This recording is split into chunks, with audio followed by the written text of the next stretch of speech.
Hi friends, welcome to Gautami computer embroidery videos. ಎಲ್ಲರೂ ಹೇಗಿದ್ದೀರಾ? ಎಲ್ಲರೂ ಚೆನ್ನಾಗಿದ್ದೀರಾ ಅನ್ಕೋತೀನಿ. ನಾನು ಚೆನ್ನಾಗಿದ್ದೀನಿ. ಏನೂ ಇಲ್ಲ, 2 ಮಿಷನ್ನು ವರ್ಕ್ ನಡೀತಾ ಇದೆ. ಬಿಸಿ ಇದ್ದೀವಿ. ಥ್ರೆಡ್ಸ್ ಎಲ್ಲ ನೋಡಿ, ನೀವು ಥ್ರೆಡ್ಸ್ ಎಲ್ಲ ಖಾಲಿ ಆಗಿಬಿಟ್ಟಿದೆ ಮಿಷನ್ಗೆ. ಥ್ರೆಡ್ಸ್ ಹಾಕೋಣ ಅಂತ ಕುತ್ಕೊಂಡಿದ್ದೀನಿ. ರೀಸೆಂಟಾಗಿ ಒಬ್ಬರು ವಿದ್ಯಾ ಅಂತ ಚಿಕ್ಕಬಳ್ಳಾಪುರವರು, ಅವರು ಮಿಷನ್ ಆಲ್ರೆಡಿ ತೊಗೊಂಡಿದ್ದಾರೆ. ತೊಗೊಂಡ್ಮೇಲೆ ಫಸ್ಟ್ ಅವರು ತೊಗೋವಾಗ ಏನು ಹೇಳಿದ್ರು, ಮೇಡಮ್ ಇಲ್ಲಿ ಏರಿಯಾದಲ್ಲಿ ಯಾವುದೇ ಮಿಷನ್ ಇಲ್ಲ, ತೊಗೋಬೋದಾ, ಹೇಗಿರುತ್ತೆ ಅಂತಂದರು. ನಾನು ಅವ್ರಿಗೆ ಸಜೆಷನ್ ಮಾಡಿದ್ದು, ಫಸ್ಟು ಕೆಲವು ಬ್ಲೌಸಸ್ಸು ಒಬ್ರ ಹತ್ರ ಹಾಕಿಸಿ ನೋಡಿ, ನಿಮಗೆ ವರ್ಕ್ ಯಾವ ಥರ ಬರುತ್ತೋ ನೋಡಿದ ಮೇಲೆ ನೀವು ಮಿಷನ್ ತೊಗೊಳ್ಳಿ ಅಂತ ಹೇಳಿದೆ. ಬಟ್ ಅವ್ರು ಏನು ಇಲ್ಲ ಮೇಡಮ್ ತೊಗೊಂಡ್ಬಿಡ್ತೀನಿ ನಾನು, ಮಿಷನ್ ಚೆನ್ನಾಗಿ ನಡೆಯುತ್ತೆ ನನಗೆ ಅಂದರು. ಹಂಗಿದ್ರೆ ಪರವಾಗಿಲ್ಲ, ಎಲ್ಲಿ ಸಜೆಸ್ಟ್ ಮಾಡ್ತೀನಿ ಅಂದರೆ ನಾನು ಸೋ ಅಂತ ಎಲ್ಲ ಹೇಳಿದೆ, ಡೀಟೇಲ್ಸ್ ಎಲ್ಲ. ಅವರು ಎಲ್ಲ ಡೀಟೇಲ್ಸ್ ಎಲ್ಲ ಹೇಳಿದ್ರೆ ಮಿಷನ್ ತೊಗೊಂಡು, ಈಗ ತೊಗೊಂಡು ಆಲ್ರೆಡಿ 2 ಮಂತ್ಸ್ ಆಗಿದೆ. ಅವರು ಹೇಳ್ತಾ ಇರೋದೇನು ಅಂದರೆ, ಸ್ವಲ್ಪ ಡಿಸ್ಟರ್ಬೆನ್ಸ್ ಆಗ್ಬೋದು, ಏನು ಅಂದ್ಕೋಬೇಡಿ, ವರ್ಕ್ ಇದೆ. ಅವ್ರು ಹೇಳ್ತಿರೋದೇನು ಅಂದರೆ,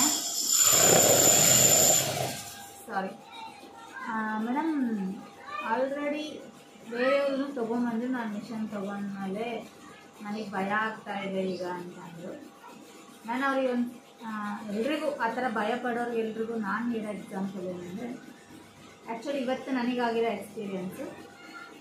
ನನ್ನ ಫ್ರೆಂಡು, ನಮ್ಮದು ಆ್ಯಕ್ಚುಲಿ ಇದೇ ಊರು, ಬಳ್ಳಾರಿ ಹತ್ತಿರ ಕೊರ್ಲಗುಂಡಿ ಅಂತ ನಮ್ಮದು ಹಳ್ಳಿ. ನಾನು ಬಿಟ್ಟು ಬೆಳೆದಿದ್ದೆಲ್ಲ ಇದೇ ಊರು, ಗಂಡನ ಮನೆ ಎಲ್ಲ ಇದೇ ಊರು ಆಗಿರೋದ್ರಿಂದ ನಮ್ಮ ಫ್ರೆಂಡ್ಸ್ ಎಲ್ಲ, ನಾನು 10th ಇರೋ ಫ್ರೆಂಡ್ಸ್ ಎಲ್ಲರಿಗೂ ಗೊತ್ತು. ನಾನು ಆ್ಯಕ್ಚುಲಿ ಇಲ್ಲೇ ಇದ್ದೀನಿ ಅಂತಲೂ ಅವ್ರಿಗೆಲ್ರಿಗೂ ಗೊತ್ತು. ಅದರಲ್ಲಿ ನನ್ನ ಫ್ರೆಂಡ್ ಒಬ್ಬಳು ಸಿರುಗುಪ್ಪ ಕೊಟ್ಟಿರೋದು ಹುಡುಗಿನ. ಅವಳು ಇವತ್ತು ಬ್ಲೌಸ್ ವರ್ಕ್ ಆಲ್ರೆಡಿ ಈಗ 1-2 ಮಂತ್ಸ್ ಬ್ಯಾಕ್ ಏನಾಯಿತು ಅಂದರೆ, ಅವರ ಬ್ರದರ್ ಮದುವೆ ಇತ್ತು. ಆವಾಗ ಅವ್ರ ಮನೆಯವರೆಲ್ಲ ಹಾಕ್ಸಿದ್ದಾರೆ.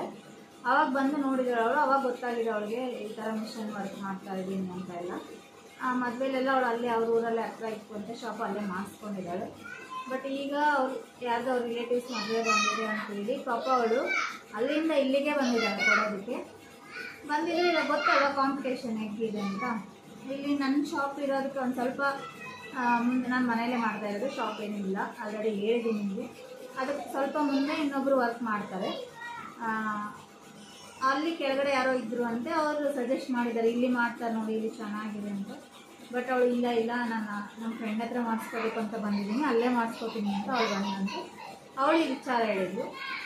ನಾನು ಹೇಳೋದೇನು ಅಂದರೆ, ಯಾರಿವಾಗ ಬಿಸ್ನೆಸ್ ಅವ್ರಿಗೆ ಎಲ್ಲಿದ್ದರೂ ಎಷ್ಟಾಗೋದಿರುತ್ತೆ ಅಷ್ಟಾಗುತ್ತೆ, ನಾವು ಫಿನಿಶಿಂಗ್ ನೀಟಾಗಿ ಕೊಡಬೇಕು. ಅವಳು ಹೇಳಿದ್ದು ಒಂದು, ನೀನು ನಮ್ಮ ಬ್ರದರ್ ಮದುವೆಲಿ ಮಾಡಿದ್ದೆಲ್ಲ ನೋಡಿದೆ ನಾನು, ನನಗೆ ತುಂಬ ಇಷ್ಟ ಆಯಿತು ವರ್ಕ್ಸ್ ಎಲ್ಲ, ನಾನು ಅದಕ್ಕಾಗಿ ಅಲ್ಲಿಂದ ಬಂದಿದ್ದೀನಿ ಇಲ್ಲಿ ಕೊಡೋದಕ್ಕೆ ಅಂತ ಅವಳು ಹೇಳಿದ್ದು. ನನಗೂ ಖುಷಿ ಆಯಿತು ಆ ಮಾತು ಕೇಳಿ. ಎಲ್ರಿಗೂ ನಾನು ಸಜೆಸ್ಟ್ ಮಾಡೋದೇನು ಅಂದರೆ, ಯಾರ ಬಿಸ್ನೆಸ್ ಅವ್ರಿಗೆ, ಯಾರಿಗಾಗ ವರ್ಕ್ಸ್ ಅವರಿಗೆ ಆಗ್ತಾ ಇರುತ್ತೆ, ಯಾವುದೂ ತಲೆ ಕೆಡಿಸ್ಕೊಳಕ್ಕೆ ಹೋಗಬೇಡಿ. ಸುಮ್ಮನೆ ನಮ್ಮ ಕೆಲಸ ನಾವು ಮಾಡ್ತಾ ಇರಬೇಕಷ್ಟೇ. ಹೇಳಿದಾರಲ್ಲ, ಕಷ್ಟೇ ಫಲಿ ಅಂತ, ಹಂಗೆ ನಾವು ಕಷ್ಟಪಟ್ಟ ತಕ್ಷಣ ನಮಗೆ ಫಲ ಇರುತ್ತೆ. ಅದು ಬಿಟ್ಟು ಅವ್ರು ತೊಗೊಂಡ್ರು ಇವ್ರು ತೊಗೊಂಡ್ರು ಅವ್ರಿಗಾಗುತ್ತೆ. ಇವಾಗ ಅದಕ್ಕಿಂತ ಮುಂಚೆ, ನೀವು ತೊಗೊಳಕ್ಕಿಂತ ಮುಂಚೆ ಅವ್ರು ತೊಗೊಂಡಿದ್ರೆ ನೀವು ಆಲೋಚನೆ ಮಾಡ್ಬೋದಿತ್ತು. ಬಟ್ ಅವರು ನೀವು ತೊಗೊಂಡ್ಮೇಲೆ ತೊಗೊಂಡಿದ್ದಾರೆ. ಯಾವುದೇ ಬಿಸ್ನೆಸ್ ಆಗಲಿ ಫಸ್ಟ್ ಅವ್ರು ಹೇಳಿದ್ದೊಂದೇ, ಮೇಡಮ್ ನಾನು ತೊಗೋವಾಗ ಯಾರ್ದು ಇರಲಿಲ್ಲ ಮಿಷನ್. ಖಂಡಿತ ರೀ, ಇವಾಗ ನೀವು ಒಂದು ಕ್ಲಾತಲ್ಲಿ ನೋಡ್ಬೋದು, ಇವತ್ತು 3000 ಸ್ಯಾರಿ ಬಂದಿದೆ ಅಂದರೆ 1 ವೀಕಿಗೆ 300 ರೂಪೀಸ್ ಸೇಮ್ ಕಾಪಿ ಬರುತ್ತೆ. ಅದೇ ರೀತಿ ನಿಮ್ಮ ಐಡಿಯಾನ ಇನ್ನೊಬ್ರು ತೊಗೊಳ್ಳಲ್ಲ ಅಂತ ಏನು ಆಗುತ್ತೆ, ನಾರ್ಮಲ್ ಅದು. ನಾವು ನಮ್ಮ ಕಷ್ಟ ನಾವು ಈಗ ಇಷ್ಟು ಇನ್ವೆಸ್ಟ್ ಮಾಡಿದ್ವಿ, ಬೇರೆಯವ್ರಿಗೋಸ್ಕರ ನಾವು ಎದುರು ಕೊಡೋಕ್ಕಾಗುತ್ತಾ? ನೀವು ತೊಗೊಂಡಿದ್ರಿ ಅಂತ ಗೊತ್ತಿದ್ದು ಅವ್ರು ತೊಗೊಂಡಿದ್ದಾರೆ ಅಂದರೆ ಅವ್ರಿಗಿರೋ ಅಷ್ಟು ಧೈರ್ಯದಲ್ಲಿ ನಿಮಗೆ ಒಂದು ಸ್ವಲ್ಪನಾದರೂ ಬೇಡ ಅಂತ ನಾನು ಹೇಳೋದು. ಈ ವಿಚಾರ ನಿಮಗೇನು ಅನ್ನಿಸ್ತು ಅಂತೇಳಿ ಕಮೆಂಟ್ ಮಾಡಿ. Thank you for watching friends.